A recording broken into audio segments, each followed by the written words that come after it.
경기 하락 우려를 좀 많이 요즘 생각하시는 것 같아요. 근데 저는 지금은 경기적인 부분보다는 의도가 많이 더 중요한 시장이라고 생각하고 있습니다. 저는 선거 전까지인 여름은 긍정적인 가능성을 더 높게 생각하고 가을부터는 설명드린 그러한 내용 때문에 조금은 경계를 해야 되지 않을까.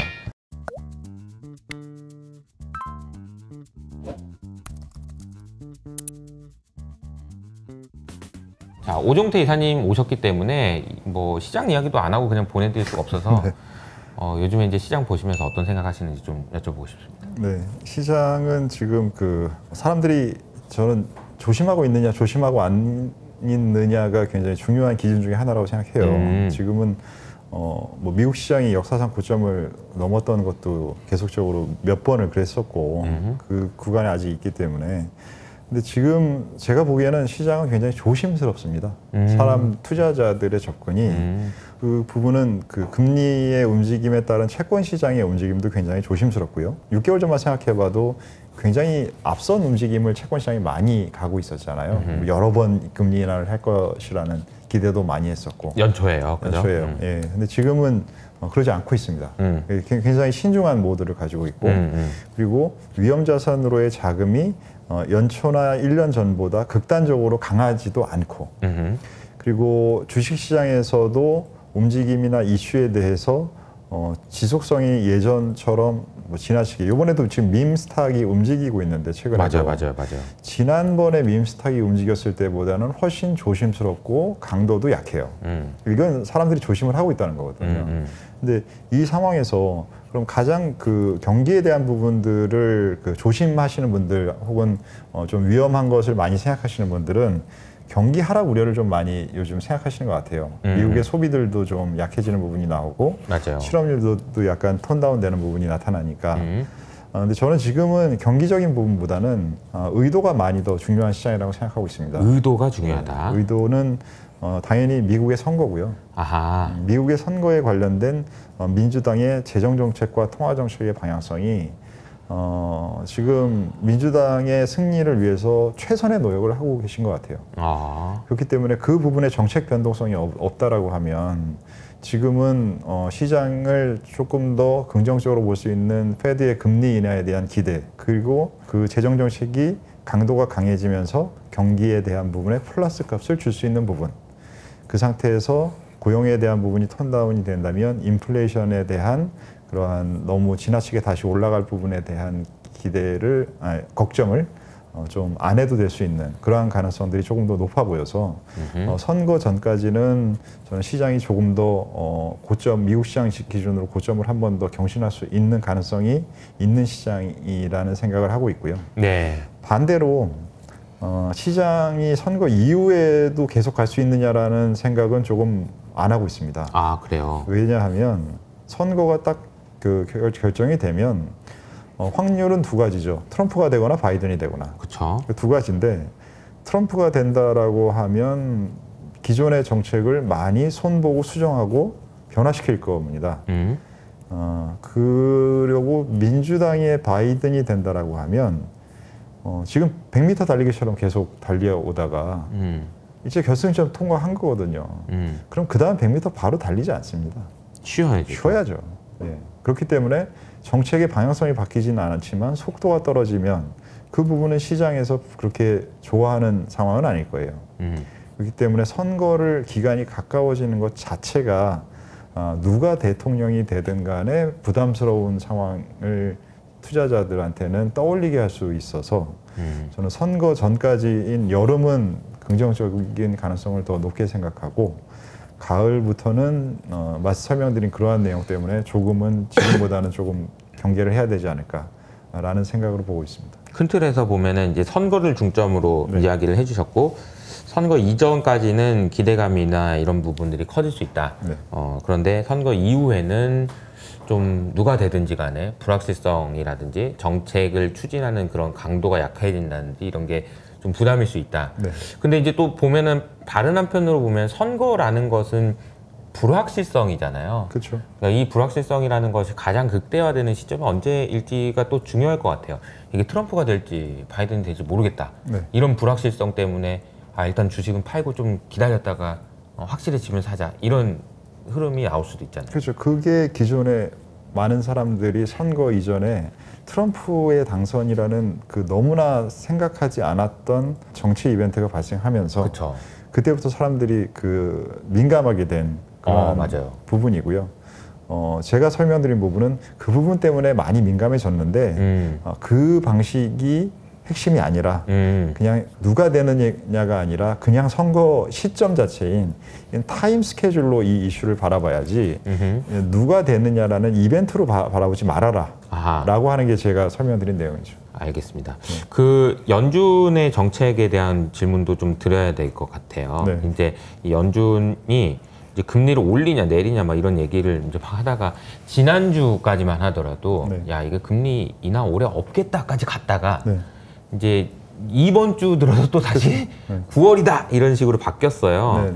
이거는 어떻게 봐야 되는지, 그리고 막상 그리고 진짜 금리 인하가 되면 진짜 좋은 건지 막 이런 것도 좀 고민이 되고요. 네, 지금 어제 그 고용 지표가 그 약하게 나오면서 졸트 보고서가 약하게 나오면서 지금 이 부분이 미국 시장 금리를 많이 하락시키는 역할을 했었고, 네. 이게 생각해 보시면 한 달 정도 전에 고용 보고서 잡리스 관련된 데이터가 5월 7일인가에 약하게 나오면서도 그때도 금리가 한 12bp 하락한 적이 있었거든요.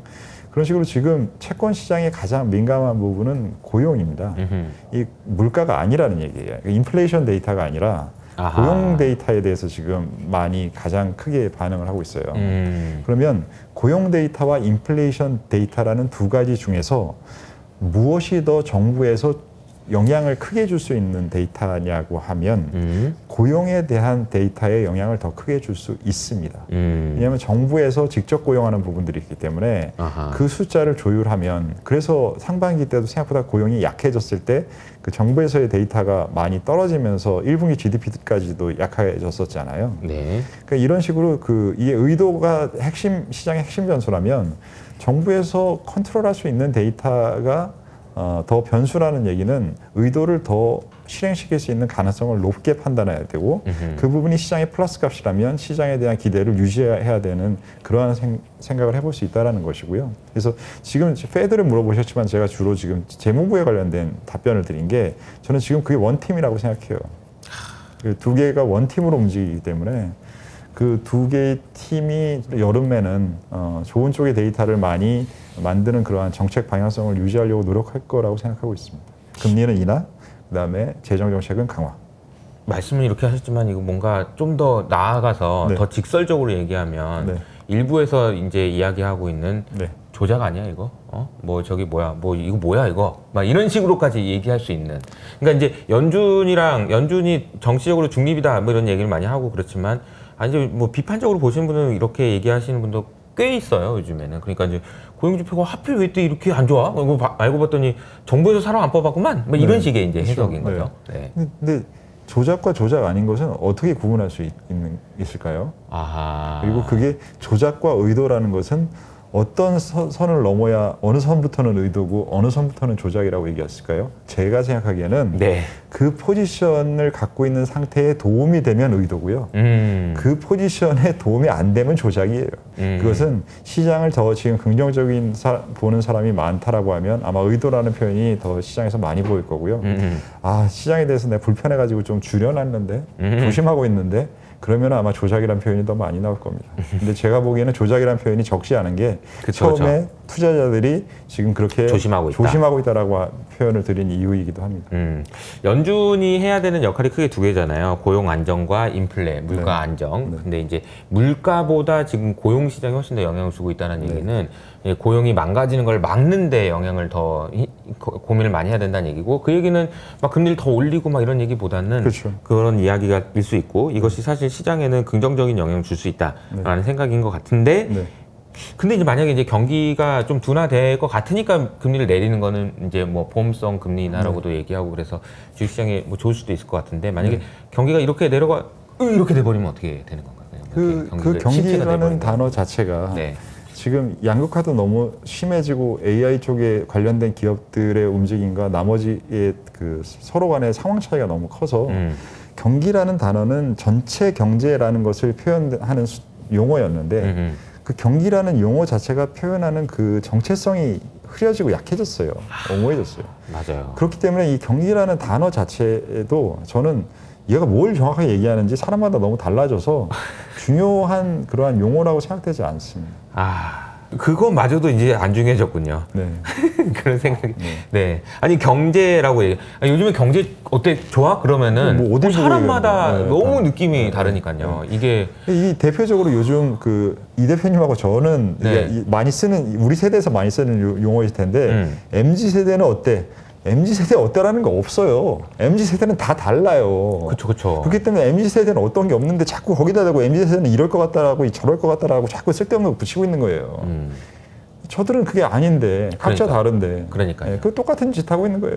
그러니까 어떤 그 이름을 불러줄 때 그 이름을 불러주는 것 자체가 의미가 생길 수도 있지만 이름을 불러줌으로써 왜곡하게 되는 경우가 많은데 그 경제라는 단어조차도 이제는 그렇게 돼버렸네. 제가 하나 에피소드를 하나 말씀드릴게요. 왜냐하면 제가 그 유튜브에 이효석 대표님 때문에 이렇게 처음으로 이렇게 나오게 된 거지 않습니까? 그렇죠. 이 세계에. 네네. 그래서 제가 어느 날 그 어느 프로에서 얘기를 하다가 지금 지수가 몇이죠? 종합주가 지수가? 코스피 지수를 저 잘 기억을 안 해요. 왜냐하면 이 상징적인 부분을 그걸 기억하는 것 자체에 큰 의미를 두지 않는 것은 그 표면적인 그 숫자를 기억하는 게 제가 더 근원적이고 밑에 있는 진짜 원인을 찾는데 대려 방해밖에 안 되더라고요. 그 지수에 대한 예측 자체도 말이 안 된다고 생각하는 사람이기 때문에.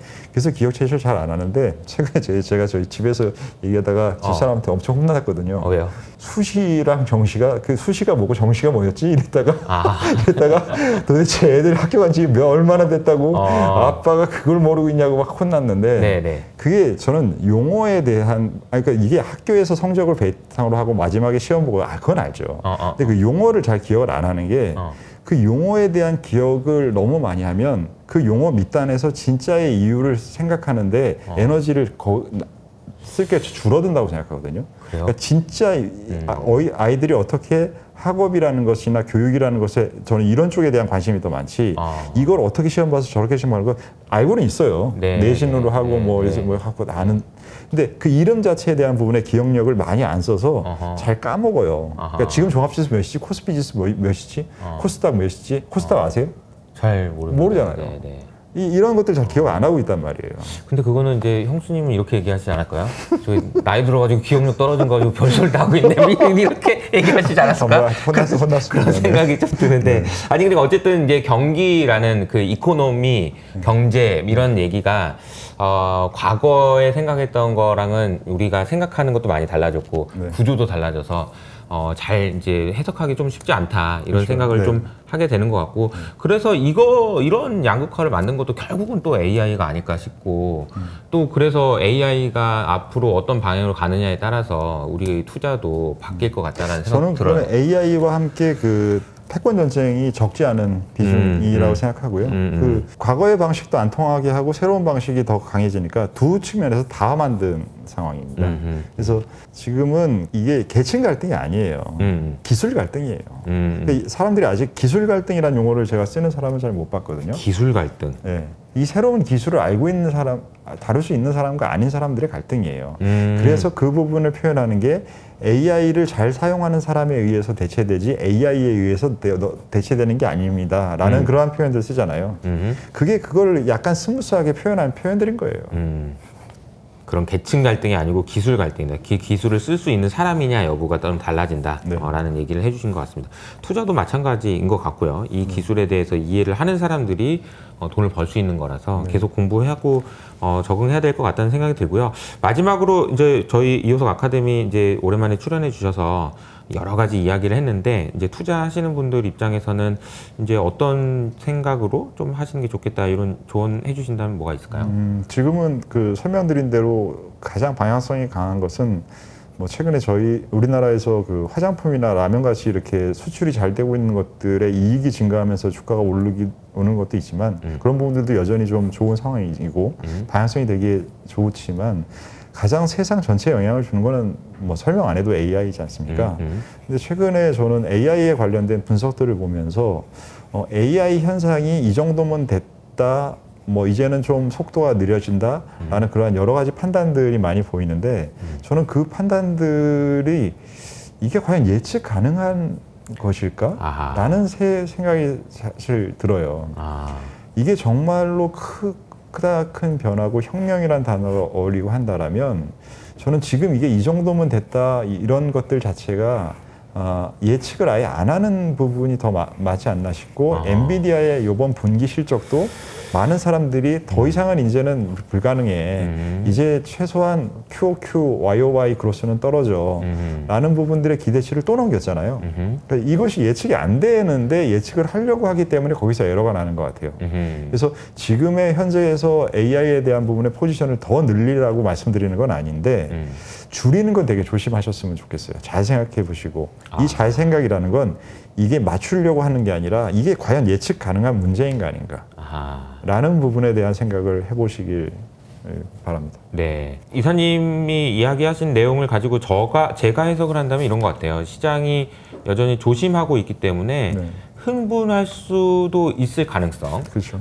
그래서 이게 주가가 업사이드가 있을 수 있는 리스크를 해지하기 리스크죠. 위해서는 그렇죠. 업사이드도 리스크니까 리스크죠. 내가 주식이 없는데 주가 올라버리면 이제 리스크인 거니까요. 신적 고통 많이 당합니다. 그러니까 그런 리스크를 줄이는 식으로 이제 투자를 하시는 것도 좋겠다 이런 얘기를 해주신 거라고 보면 되겠습니다. 자, 오늘 긴 시간 감사드리고요. 저희는 또 다음 시간에 잠깐만 뭐 다른 거 이야기를 지금 미리 할 필요는 없는 거죠? 네네. 다시 마지막 인사할게요. 오늘 긴 시간 동안 오종태 이사님과 함께 다양한 이야기를 했는데 여러분들 투자에 혹은 살아가는 데 도움이 되셨길 바라면서 저희는 또 다음 시간에 인사드리도록 하겠습니다. 감사합니다.